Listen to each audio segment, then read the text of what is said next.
This afternoon on Let's Talk, we are going to spend some time talking about something we don't hear about very often on radio, at least not directly from the community and the general public to which this affects. This week is Irish Sign Language Awareness Week, Irish Sign Awareness Week, and we want to spend a little bit of time talking about the importance of the sign language in our community at the moment. I'm delighted to be joined on Let's Talk this afternoon by the Irish Deaf Society's Dr. John Bosco Conama. Excuse me, I re-edited it again. Dr. John Bosco Conama with his interpreter this afternoon, Bernadette Ferguson. Good afternoon to you, Dr. John. Good afternoon. Could you tell us a little bit about this week and the importance of having an Irish Sign Language Awareness Week? Well, we've organised ISL, Irish Sign Language Awareness Week, and we consider it important because we need to disperse some awareness amongst the general population about Irish Sign Language. Many of the public are unaware or have many myths about Irish Sign Language. For example, many people think of Irish Sign Language, or ISL as we call it, as a compensatory tool rather than a real language in its own right. But linguistic research would say yes, it is a real and valid language in its standalone form, and is comparable to isn't comparable directly or taken from spoken languages such as Irish or English. But we really want to spread some awareness about that. We feel that it deserves some kind of linguistic and legal recognition on a legal standing. And secondly, as deaf people, as citizens of this country, they don't have access to many public services, such as service provision. Information is often given through English or Irish, but not through Irish Sign Language. So people will sometimes struggle with written English or Irish, certainly, and so that's another reason for ISL Awareness Week. And culturally, we want to express ourselves in our own opinion, our own worldview, through our own language, our native language, which is Irish Sign Language. So that's it in a nutshell as to why we've organised this week. Can you tell our listeners a little bit about the importance of sign language in its own right, as you said there, linguistically and culturally then?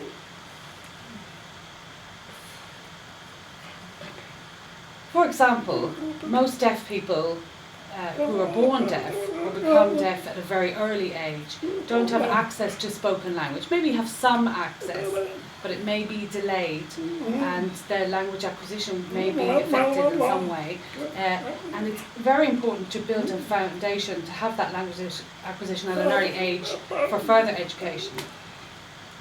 So sign languages can be acquired very early for deaf people, and research would say that babies can learn sign language and maybe a few hundred signs prior to hearing or speaking their first word, any baby, hearing or deaf. But now, for deaf children, deaf babies, they're going to need access to language as soon as possible. And that's really critical. If they're growing up in a visual world, they can build on that culturally as well. So I could talk to you for hours and hours explaining about the importance of Irish Sign Language, but at the end of the day, it's something that deserves respect and deserves legal recognition for us. And that's why, historically, it is a language that has been very oppressed through many different ways. We will talk in a moment about what obligations you believe the government should have and how the community can help. But can I ask a little bit about the current situation vis-a-vis the community, or school children and the general public, and your impression of their association with sign language and how it can be improved? Well, at the moment, government policy on ISL is more likely to be, it's more likely to put on the long finger. Just last year, the government minister said that they would prefer to put services in place first before any legal recognition of Irish Sign Language. But we in the deaf community don't necessarily agree with that. We believe that this should be done in parallel. Legislation, legal recognition and services. So really around education of deaf people and hearing people through evening classes. There are plenty of different ways that hearing people can also access Irish Sign Language, but it's very important for us that it has its own standing and status. How would you like that status to operate on a practical level? Well, at the moment, in legislation, there's no real promotion of it. There's just one reference in the Education Act, but it's under support services. So there's no equal footing as the Irish language would have. So if status was improved, for example, in the schools at the moment, some teachers have no proficiency in ISL, or certainly no proficiency in assessing ISL. So they're teaching deaf children whether they're able to have that proficiency or not, and there's no testing on that. Just last week in Scotland, British Sign Language got an act approved by the Scottish Parliament, and prior to the debate, the Scottish Parliament were quite shocked to hear, and they found it very difficult to believe, that teachers were often being taught by the children in the schools. They were being taught sign language by the children, which is really the first time they'd ever heard that sort of traditional role being foisted onto the children. And sometimes that can be true also for this country historically. And I think for a lot of people that is quite shocking if it is happening within our communities. Do we as general people living, general public, can we do something about this? Well, I suppose the general public can respect and recognise sign language. If they're really interested in learning sign language, they can learn in the evening classes. Or if they wanted to come here to the Centre for Deaf Studies and become interpreters. I think it's about spreading the knowledge. If we have, sometimes we have talks and guest lectures coming here, and it could be possible to travel. The possibilities are endless in that respect. In terms of service provision that the department is talking about, what are we looking at? Is it interaction with our health services, our government departments, that there would be somebody at an official level across the state who will be able to sign for people who come in requiring sign language?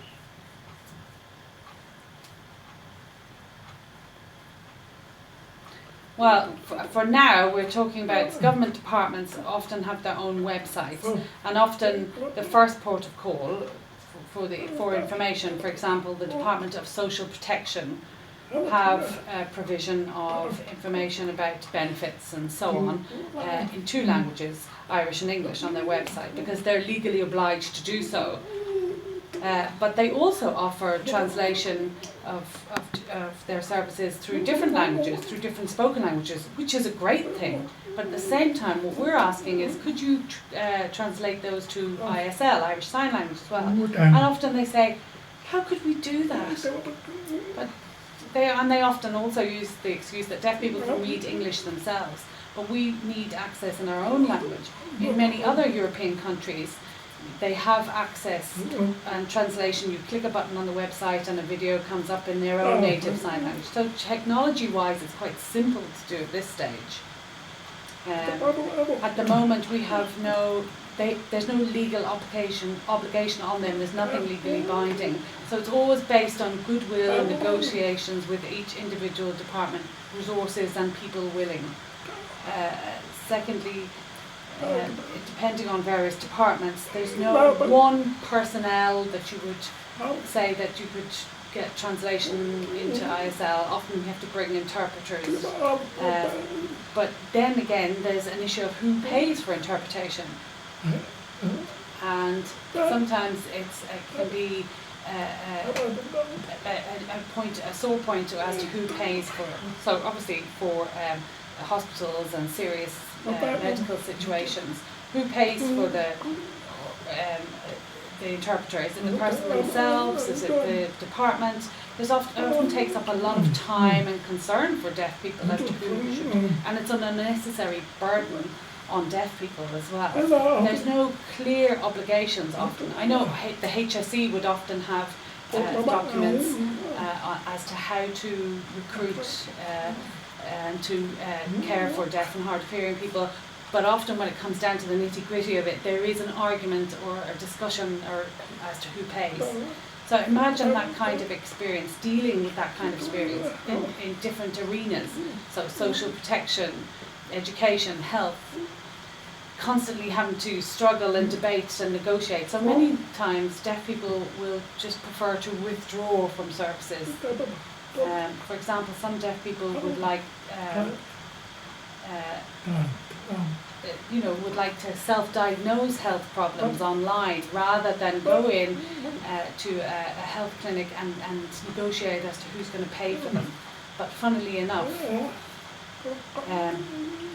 the one area that you're going to have certain provision for interpretation is in the criminal courts.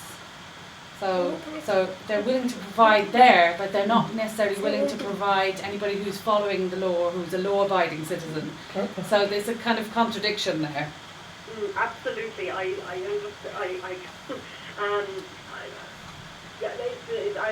smiling, but that's actually quite serious, and it gives people a very crystal perspective on where our state is at. It sounds like there is a question of resources and a willingness to make this a priority for either to be passed as an official language and for the backing to bring about whatever that entails. Is there a figure that can be put on this where the government can be campaigned upon? Is it a figure in what sense? I'm just wondering, does this all come down to a money issue? And if so, how much? Is there a ballpark figure on how much it would cost to give legal recognition and everything that would entail? Well, often the argument is about the costs if there was a recognition of sign language, but you have to remember as well, deaf people are also citizens of this country, and they have full rights. They pay their taxes, and they have the right to participate. It's not really about the cost or crunching the numbers, and I don't think that it would be an unduly heavy burden on the state, because the numbers using sign language as a day-to-day language, Irish Sign Language, would be small enough, relatively small, roughly 5,000 sign language users. And of course, there's more than 5,000 actually using sign language. If you think about family members, workmates, neighbours, people who work within the deaf community are often fluent signers. So the core group of native signers is roughly around 5,000. So it wouldn't be an unduly heavy burden on the state in that sense. But certainly they need to vindicate their own rights. For people listening this afternoon who would be very sympathetic and if not annoyed about the situation in relation to sign language at the moment, what can they do? Is there anything practical they can do to help?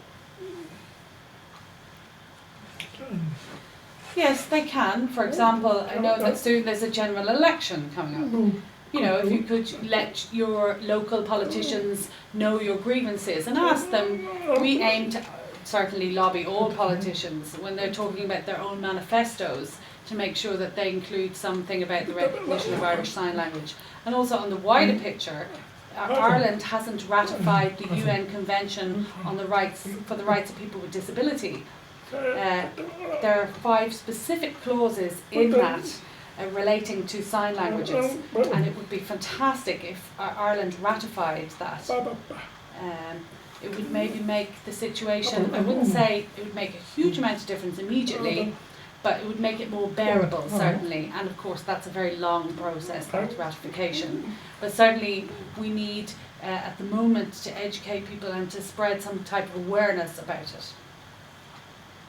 Is there an event that you're hosting this week to mark the week? Plenty of events all over Ireland. We've just officially launched in Waterford.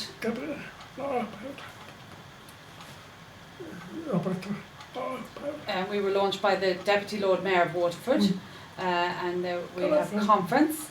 We had a fun cycle yesterday. We have events all over Ireland. Schools have planned different activities. Tomorrow we have a conference here in Trinity College. We've invited 2 experts, one from Scotland and one from Finland, and they're going to explain about their work on sign language recognition on the ground in their own countries. And then tomorrow morning, the women's group have organised a coffee morning, the Irish Deaf Women's Group, and that's a countrywide phenomenon, and they're hoping to spread information through leaflets and cards and so on. And then on Wednesday we have an ISL rally. I wouldn't call it a protest as such, more of a rally, and we're going to present our feelings around ISL recognition. And we know that the politicians are back to work this week, so that'll be the door. So we're hoping to meet them on the street, meet and greet them on the street, and talk about ISL recognition. We have a deaf drama on next Saturday rather, and there are different events on throughout the week. If you want to know more about the programme, then look at www.irishdeafsociety.ie. That's great. Well, we passed that information on. You've done that to our listeners this afternoon, and at least given us an insight into the situation in relation to Irish Sign Language. Thank you very much for your time and for helping us have a greater understanding. Dr. John Bosco Conama and his interpreter Bernadette Ferguson. Thank you both very much. Thank you. My pleasure.